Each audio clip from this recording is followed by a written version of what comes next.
The small Ohio town smelled like wood smoke and cinnamon that morning. Houses along the street had their porches dressed with pumpkins, golden leaves piled in corners where children had once played.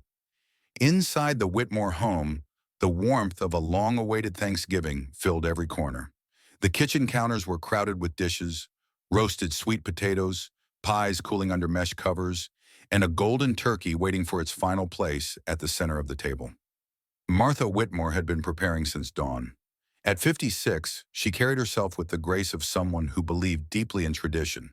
Her apron, embroidered with fading orange leaves, was dusted in flour, and a faint streak crossed her cheek where she'd brushed her hair back with floured hands.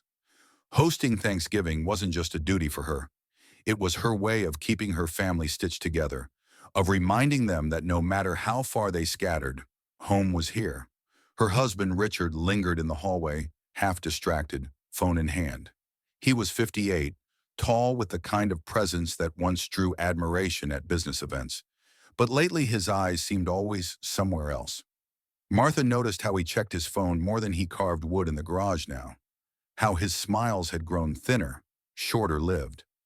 Still, she told herself, today wasn't a day for suspicion. Today was about family. The dining room buzzed with voices as relatives arrived one by one, her sister bringing cranberry sauce, her son and his wife carrying their new baby bundled in a quilt, cousins shuffling in with bottles of wine.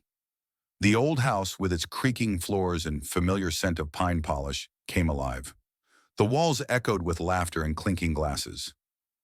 Martha felt a swell of pride. This was what she worked for. Family gathered, generations overlapping, stories shared across the table. And yet, beneath the cheer, something tugged at her. She had noticed Richard step outside twice already to answer phone calls he wouldn't explain. Each time he returned, his jaw tight, his eyes darting like a man with secrets. She tried to ignore it, adjusting the silverware, straightening the napkins folded neatly at each plate. But her mind whispered questions she had buried for months. The whispers had begun in summer, receipts she found in his jacket from a restaurant 2 towns away, a place she had never been, with amounts too large for a simple lunch. Hotel loyalty emails that landed in their shared inbox, even though he claimed his business trips were short and without overnight stays. When she asked, his answers came too quickly, rehearsed, as though the lies were already sitting on his tongue. She had told herself not to imagine things. After 30 years of marriage, surely she knew him better than that. He was tired, overworked, maybe feeling the sting of age. But as Thanksgiving approached, his distance sharpened. He seemed jittery, glancing at the door like he expected someone other than family to arrive. Still, Martha moved with a practiced smile. She greeted her grandchildren, kissed her daughter's forehead, and refilled her sister's wine glass. She laughed at old stories of past holidays. The year Richard burned the turkey, the year the twins spilled gravy all over the tablecloth. She wanted the day to feel perfect, to leave no space for unease. As the family gathered in the living room, waiting for the final call to dinner, Richard stood near the window, his reflection pale against the frosted glass. Martha watched him quietly. His shoulders were stiff, his fingers fidgeting with his phone. When their eyes met, he forced a smile. Too quick, too tight. She looked away, heart sinking. The children's laughter rang through the house. The baby cooed as her son gently rocked her near the fireplace. A cousin retold a story about college pranks, sending the room into bursts of laughter. On the surface, it was everything Martha had hoped for. Warmth, food, family. But beneath, she felt the undercurrent of something about to break, as though the house itself held its breath. She set the final dishes on the table, her hands steady though her chest tightened. Richard joined her, finally pocketing his phone, slipping into the role of husband and father. "Looks perfect," he said, his voice low, but his eyes didn't linger on the food, or on her. Perfect. The word echoed bitterly in Martha's mind. Perfect was what she aimed for, what she demanded of herself. But as she looked at her husband, at the man who once promised her a life of honesty and partnership, she wondered if perfection was only the mask hiding something she wasn't ready to see. The family took their seats, glasses raised for the first toast. Martha forced a smile as she looked around the table. She wanted this holiday to matter. She wanted to believe in the traditions she'd built, but deep down she knew something was coming. She could feel it pressing against the walls of their home, waiting for the moment to walk through the door. And when it did, nothing about Thanksgiving or her marriage would ever be the same. As the family began filling their plates with turkey and mashed potatoes, Martha tried to lose herself in the rhythm of Thanksgiving. She listened to her daughter describe her new job, nodded at her brother-in-law's joke about Black Friday sales, and spooned gravy onto her grandson's plate when he asked for just a little more. On the surface, she played her part perfectly, the attentive hostess, the steady center of the family gathering. But her thoughts kept circling back to Richard. He sat 2 seats away, carving into his meal with mechanical precision. Every few minutes, his hand twitched toward the phone lying beside his plate, face down but buzzing faintly. His eyes flicked toward it as if tethered by an invisible string. The tension in his jaw was unmistakable to her, subtle, maybe invisible to others but not to Martha. 30 years of marriage had tuned her to his smallest shifts. Her mind wandered back to August, when she first found something she couldn't explain away. She had been folding laundry when a crumpled receipt fell from his shirt pocket. It was dated on a night he had claimed to be in Cleveland for a work dinner. The receipt, however, was from a steakhouse 2 towns over, closer than Cleveland but far from his office. The meal wasn't for one person.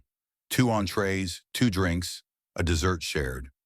She'd stared at the paper so long the ink seemed to blur.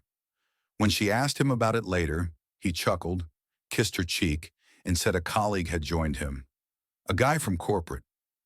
But he couldn't remember the colleague's name. She had tucked the receipt in a drawer and tried to forget. But then there were the hotel emails. Martha wasn't tech-savvy, but their shared email account was still her way of managing bills and subscriptions. That September, she noticed loyalty points being added to Richard's name from a chain hotel near Columbus. He had sworn his trips were short, that he never stayed overnight. When she mentioned the email, his explanation was quick. Too quick. Must be a mistake, maybe from years back. They recycle accounts. She wanted to believe him. For weeks, she told herself not to be paranoid, not to ruin decades of marriage with suspicion. Yet the unease lingered, rising in her throat like smoke she couldn't swallow. Now watching him at the table, she saw all those little pieces rearranging themselves into a picture she hadn't wanted to see. His distracted gaze, his fingers tapping nervously on the tablecloth, the hollow sound of his laugh when someone teased him about working too much. Her sister leaned over. "Martha, you all right? You're quiet." Martha blinked, forcing a smile. "Just tired. Been up since dawn with the turkey." But she wasn't tired. She was bracing.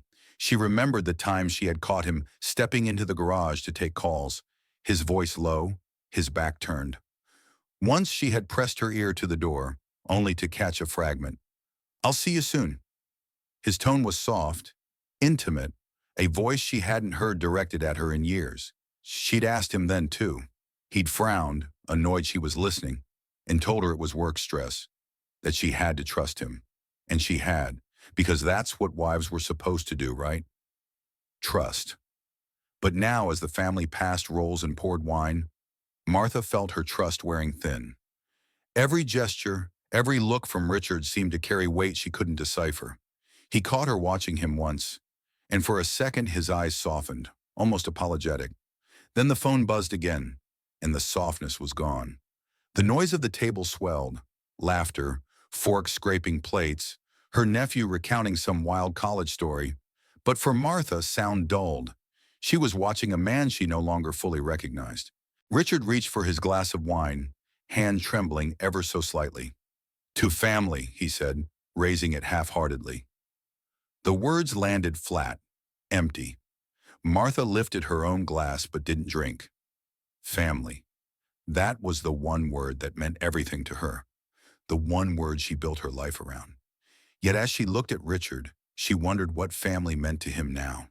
The smell of roasted turkey, the warmth of candles, the murmur of voices, it all blended into a blur around her. Because beneath it, she sensed the truth. Something was waiting to break. She could feel it the way you feel the air shift before a storm. And in that moment, she realized she was no longer afraid of the storm. She was afraid of the silence after it passed, of what would be left standing and what would be swept away. What she didn't know, what she couldn't yet imagine, was how quickly that storm would arrive. Not tomorrow, not next week, but tonight, at her very table, with her whole family watching. The doorbell would ring, and with it, the walls of her life would finally come crashing down. The meal had barely begun when the sound of the doorbell cut through the chatter. It wasn't unusual for a neighbor to stop by with holiday wishes, or for a cousin to arrive late, but the timing was odd.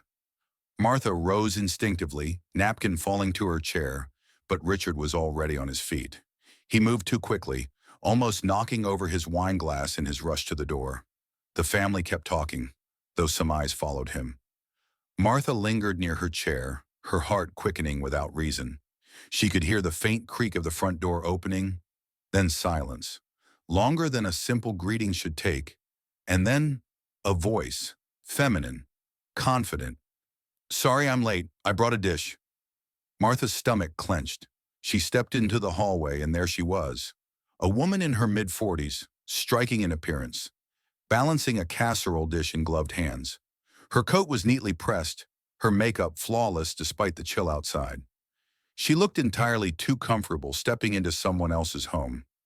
Richard stood frozen beside her, his face pale as if the life had been drained from him. The woman smiled broadly, as though entering a friend's gathering. Her eyes swept the hallway, landing on Martha with warm familiarity. "You must be Martha. I've heard so much about you." The words slid into Martha like a blade. "Heard about her? From whom?" Before Martha could respond, the woman added, "I'm Elaine, Richard's wife." The sound of silverware clattering onto plates echoed from the dining room. Conversations halted. The words hung in the air, heavy and undeniable. Martha blinked, her mind scrambling. "I'm sorry. What did you say?" Elaine adjusted the casserole dish in her hands, smiling as though repeating herself would clear any confusion. "I'm Richard's wife. He told me about tonight, said it was important to be here. I didn't want to come empty-handed." Martha's world tilted. For a moment she couldn't feel her feet on the floor. The edges of her vision blurred, the hallway narrowing until all she could see was Elaine's calm, smiling face. Richard stepped forward, voice strained. "Elaine, not here." But it was too late. The dining room had emptied into the hallway, relatives standing behind Martha, their faces twisted with confusion and disbelief. Her son's fork still dangled in his hand. Her sister pressed a napkin to her lips, wide-eyed. "Richard!" Martha's voice cracked, thin and sharp like glass. "What is she talking about?" He stammered, eyes darting between the two women, sweat gathering at his temples. It's not what you think. She's confused." Elaine's smile faltered into a smirk. "Confused? Don't do that, Richard. We've been married for years. I have the papers, the photos, everything." The room erupted. Gasps, whispers, the sharp intake of breath from their daughter, who clutched her husband's arm for support. A cousin muttered under his breath, "Oh my God." Martha felt the floor sway beneath her. Years of sacrifice, of shared holidays, of believing in the man beside her. Suddenly they shattered like glass underfoot. She tried to breathe, but every inhale caught in her throat. Richard reached out as though to steady her, but she pulled back, eyes blazing. "Don't touch me." Elaine, seemingly oblivious to the fire she had lit, stepped forward and set the casserole dish on the entryway table. "I didn't come to start trouble. I came because I thought this was finally the year we'd be open about things." The words sliced deeper. Open about things. As if Martha's life, her marriage, her family, all of it, had been nothing more than a secret waiting to be unraveled. The silence stretched. Children shifted uneasily. Grandparents whispered. The baby began to fuss. No one knew where to look. At Martha's trembling hands, Richard's ashen face, or Elaine's calm defiance. Martha finally found her voice, quiet but sharp. "You need to explain. Right now. In front of everyone." Richard's mouth opened and closed, words failing him. He had built a life of excuses, but none could withstand this moment.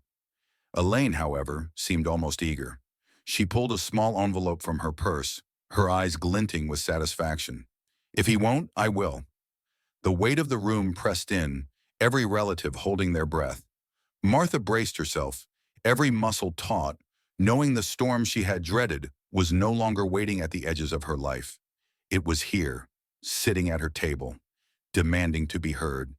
And as Elaine unfolded the papers in her hand, Martha understood. Thanksgiving would forever be remembered, not for turkey and gratitude, but as the night her marriage disintegrated in front of everyone she loved. The dining room, once filled with laughter and the clinking of silverware, had fallen into a suffocating silence. The turkey sat untouched at the center of the table, its golden skin already beginning to cool. Martha stood at the head of the table, her hands gripping the back of her chair, so tightly her knuckles turned white. Elaine, as though she belonged, slipped off her coat and draped it neatly over the back of an empty chair. She carried herself with confidence, sliding into the seat opposite Richard, who looked as though he might faint. "Well," Elaine said, her voice calm, almost pleasant, "this looks lovely. Martha, you really outdid yourself." The casualness of it made Martha's stomach twist.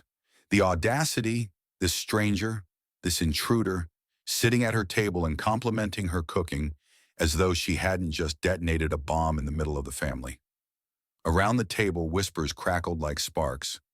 Martha's sister leaned toward her, whispering fiercely, "What is going on?" Her daughter's eyes glistened with unshed tears, her son's jaw clenched tight, fury rising on his mother's behalf. Richard shifted in his chair, his face clammy, his tie suddenly too tight. "Elaine, please," he muttered, his voice trembling. "Not here. Not like this." Elaine arched a brow, lifting her wine glass as if she'd already been offered one. "Why not here, Richard?" "You've hidden long enough. Shouldn't they all know the truth by now?" Martha's heart hammered against her ribs. "Truth?" she repeated, her voice cutting through the murmurs. "Tell me, Elaine, what truth are you talking about?" Elaine's eyes softened with something that almost looked like pity. "He didn't tell you?" She tilted her head toward Richard, whose silence was damning. "We've been married for 6 years. We live in Columbus. We have a house, friends, a life. I thought he finally invited me here to merge things, I suppose." Gas rippled across the table. Martha's niece clapped a hand over her mouth.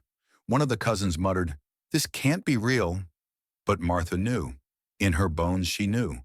All the late-night phone calls, the trips, the receipts, it all rushed back, fitting together like shards of glass forming a cruel mosaic.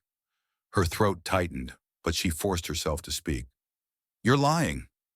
Elaine reached calmly into her purse again, pulling out a small photo album. She laid it on the table and slid it forward. Martha stared down at the images. Richard, smiling in a suit, arm around Elaine in a white dress. The two of them at a courthouse, laughing, their hands entwined with matching rings. More photos of vacations, dinners, moments of intimacy that no wife should ever have to see. The room erupted.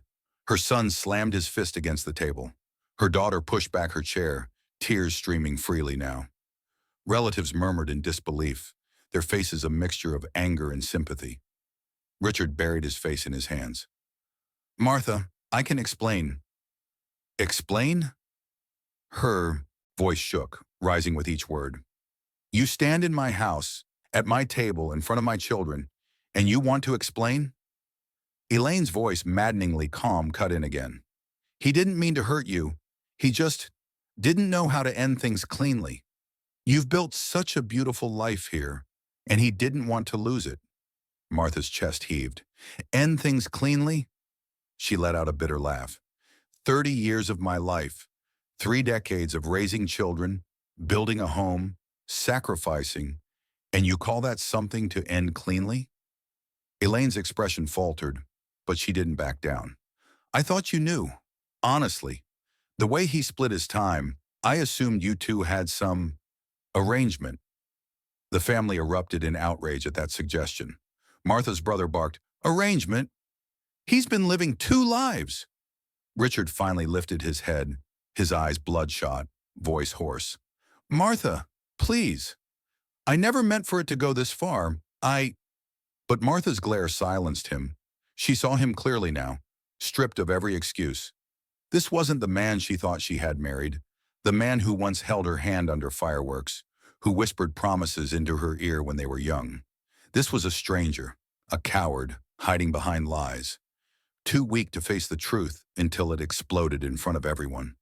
She stood taller, her hands steady now. You've humiliated me in front of my family. You've betrayed me in ways I can't even begin to count. And you thought I wouldn't find out? You thought you could carry on like this forever? The baby whimpered, sensing the tension, and her daughter swept her up, murmuring soothing words through her own sobs. Plates sat abandoned, food forgotten. The dinner that Martha had so carefully prepared was now nothing more than the backdrop for her life's greatest betrayal. Elaine, realizing the fury of the room was turning against her, grew quieter. She glanced at Richard, perhaps hoping for some defense, but he sat hollow and broken, words failing him. Martha took in the sight, her family, her home, the wreckage of the man beside her, and knew that nothing would ever return to what it was. The illusions had shattered, and now all that remained was the truth, sharp and unavoidable. And she wasn't done. Not yet. Martha remained standing, her eyes fixed on Richard. The room's silence pressed down, broken only by the clink of a fork rolling off a plate. Every face at the table turned toward him. Children, siblings, cousins, waiting for the explanation that would never come. Say something, Martha demanded, her voice trembling but fierce. Look me in the eye, Richard, and tell me this isn't true. He shifted, his lips parting, but the words tangled in his throat. Martha, please. It's complicated. Complicated? Martha's laugh was raw, bitter. You're married to another woman. That's not complicated. It's deceit. Elaine, still seated, calmly as though she were simply a guest at dinner, pulled a folder from her bag. She opened it, sliding out documents, laying them on the table like a dealer showing cards. Here, she said almost gently, our marriage license, dated 6 years ago, signed, stamped by the state. Gasps rippled across the room. Martha's daughter leaned in, eyes wide, then recoiled as though the paper itself burned. Her son pushed his chair back, shaking his head in disbelief. Elaine continued, undeterred. And here's our mortgage agreement, the house in Columbus, both our names on it. And here, she pulled out a photograph of a neighborhood barbecue, Richard smiling beside her, holding a plate of food, surrounded by neighbors. We weren't hiding, not from everyone anyway. Martha's hands trembled as she picked up the marriage license. The ink blurred before her eyes, tears threatening, but refusing to fall. She had never felt so hollow, so gutted. The man she built her life with had built another one, parallel to hers, and now the two worlds had collided in her dining room. The relatives erupted in overlapping voices. How could you? Shouted her sister. Unbelievable, muttered her cousin. Her son's face was red with fury. You made a fool out of Mom, out of all of us. Richard slammed his hands on the table, standing abruptly. Enough! His voice boomed, but it cracked under the weight of desperation. I made mistakes, yes, but this isn't the place. Martha's eyes narrowed. Not the place? You think I care about your comfort right now? You let her walk into my home, into my Thanksgiving dinner, and announce to our family that she's your wife. You don't get to choose the place anymore, Richard. The truth is here now, and it will be spoken. Elaine leaned back, folding her arms. He told me you two barely spoke anymore, that you were only together out of habit. He said you wouldn't care if I came. Martha's chest tightened. He said what? Elaine's shrug was almost casual. That you'd moved on emotionally, that you stayed married because of appearances, that you were comfortable but not really a couple anymore. The room erupted again, but Martha lifted a hand, silencing them. Her gaze never left Richard. Is that true? Is that what you've been telling her? That I wouldn't care? That 30 years of marriage, 3 decades of my life, meant so little? Richard's shoulders sagged, his voice breaking. I didn't know what else to say. I was trying to... To what? Martha's voice cut through him like a blade. To live 2 lives? To keep her happy while I kept your house, your children, your reputation intact? His silence was answer enough. Elaine's confidence faltered under the weight of the room's judgment. She shifted uncomfortably as though finally realizing she had stepped into a battlefield unprepared for the fallout. I thought you knew, she muttered weakly. But Martha knew better now. She had been blinded, lulled by trust, while her husband spun lies for two families. The truth wasn't complicated, it was brutal. She pushed the documents back across the table, her voice steady despite the tremor in her hands. You've humiliated me. You've betrayed me. And you've done it in front of everyone I love. But make no mistake, Richard, this ends tonight. Her son stood beside her, placing a supportive hand on her shoulder. Her daughter wiped her tears, her face hardened with anger. The family's unity shifted, circling around Martha, leaving Richard isolated in his guilt. Richard tried again, his voice small now. Martha, please, I still love you. She shook her head slowly, her eyes full of fire. Love isn't what you call it when you split your vows between two women. That's not love, that's cowardice. The room fell into silence again, heavy and final. The documents lay in the center of the table. Undeniable proof of betrayal. The Thanksgiving feast sat untouched, forgotten. Martha straightened, her resolve crystallizing. You've been exposed, Richard, and there's no going back. The dining room pulsed with chaos. Voices rose over one another, sharp and jagged. A storm of disbelief and outrage. Relatives leaned forward, hands slamming against the table, chairs scraping against the hardwood floor as people shifted in agitation. What had begun as a holiday gathering was now a courtroom, and Richard stood trial before everyone who once admired him. You lied to all of us, Martha's son, David, barked, his face flushed with rage. You let us sit here year after year celebrating this family while you built another one behind Mom's back? Richard lifted his hands in protest. David, it wasn't like that. Then what was it? David's voice cracked. Because it sure looks like that. Martha's daughter, Caroline, stood with her arms wrapped tightly around the baby, her body shaking. I looked up to you, Dad. I trusted you. And now I don't even know who you are. Her voice broke on the last words and she turned away, tears streaking her cheeks.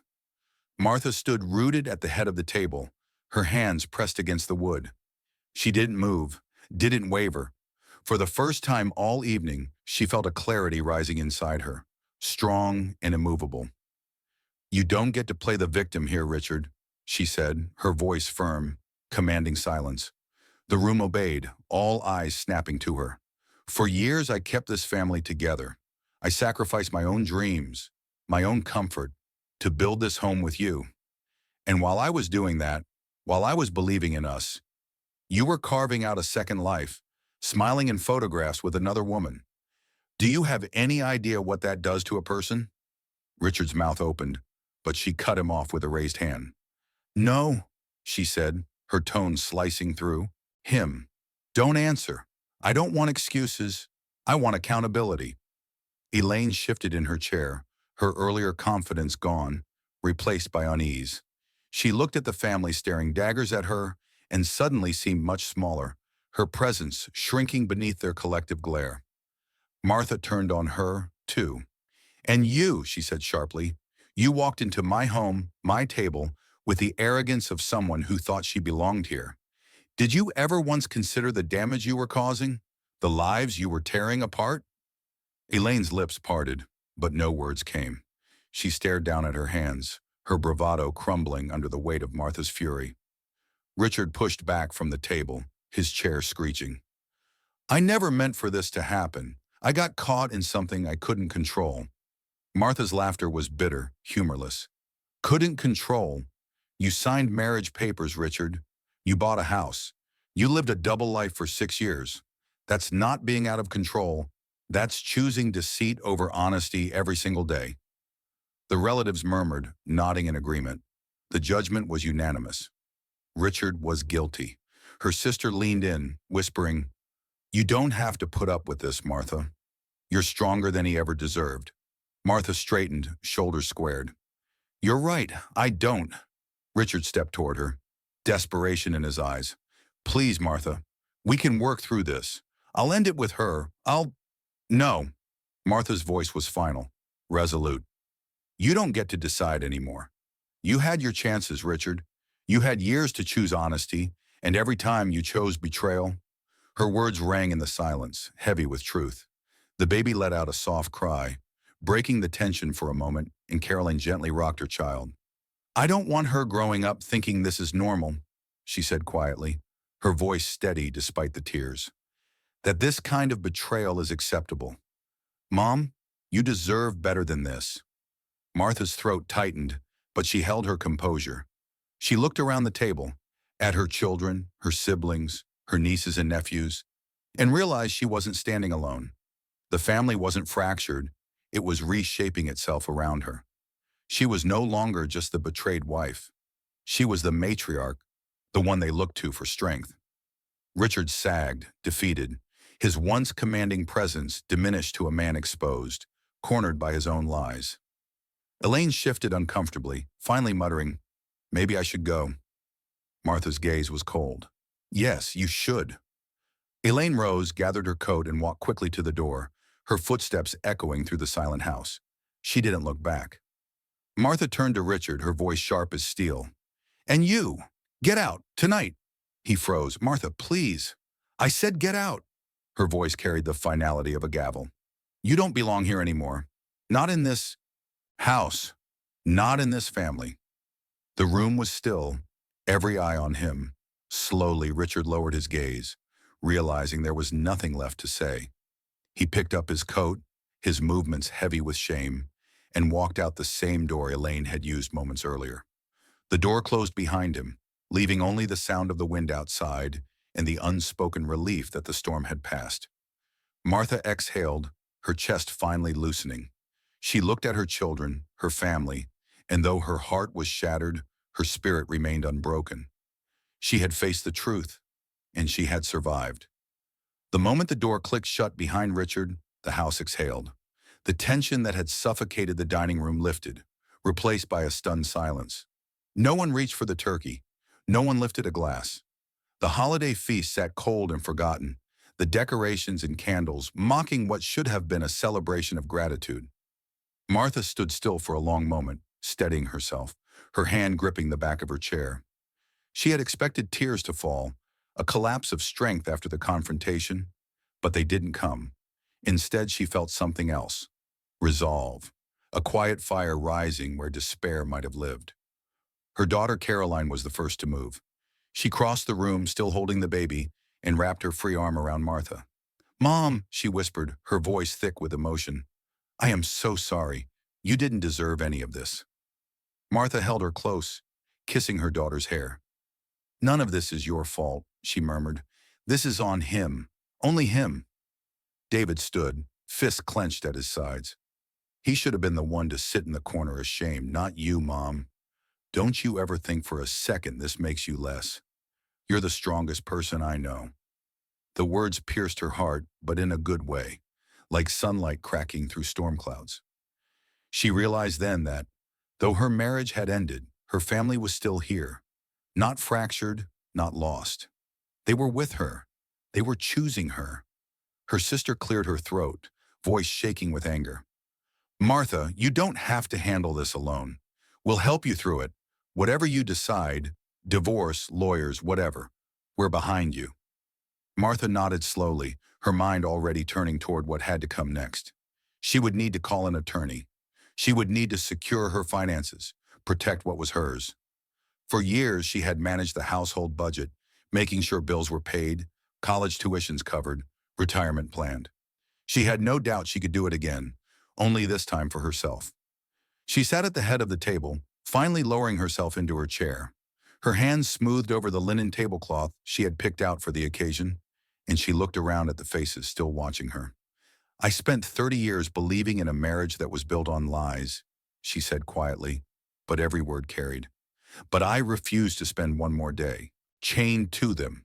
I will not be defined by his betrayal. I will be defined by what I do now." A murmur of agreement circled the table. Glasses clinked softly as relatives raised them. Not in a toast to Richard, not to Thanksgiving, but to her, to Martha. For the first time that evening, she allowed herself a small smile. Later that night, after most of the family had left and the house had quieted, Martha found herself alone in the kitchen. The dishes sat piled in the sink, the remnants of a ruined holiday. She leaned against the counter, exhaustion finally washing over her. But it wasn't the hollow exhaustion of defeat. It was the ache that came after battle, the ache of someone still standing. Caroline came in quietly, setting the baby carrier on the counter. "You know," she said softly, "next year we'll host Thanksgiving at my house. You shouldn't have to carry it all." Martha looked at her daughter, her eyes glistening. "This house has been my anchor for so long, but maybe it's time I let go of the weight." Caroline reached for her hand. "Whatever you decide, we'll be here." Martha nodded, squeezing her daughter's hand. She realized then that Richard's betrayal had not destroyed her family. It had revealed their strength, and in that revelation, she found her own. The following week moved in a blur of decisions. The lawyer's office, the paperwork, the quiet but firm steps of ending a marriage that had ended years ago in everything but name. Richard tried calling, once, twice, then a dozen times. But Martha never answered. She didn't need his words anymore. She had the truth, and that was enough. One evening she walked through the house alone, touching the photographs on the walls. Family portraits, holidays, moments she once thought were untouchable. She didn't cry. Instead, she whispered to herself, "I survived this. I will survive everything else." And she believed it. By Christmas, the dining room table was full again, not with Richard's shadow, but with laughter, with warmth, with the unbroken love of her children and grandchildren. The turkey was carved, the pies shared, and for the first time in decades, Martha felt a peace she hadn't known she was missing. Richard had lost more than a marriage. He had lost his place in the very heart of the family. Martha hadn't just exposed his lies, she had reclaimed her power. And as she sat at the head of the table, surrounded by those who truly mattered, she realized that this was her reckoning, her new beginning. Thanksgiving would forever carry the memory of betrayal, but it would also mark the day she chose herself, and in doing so, found freedom.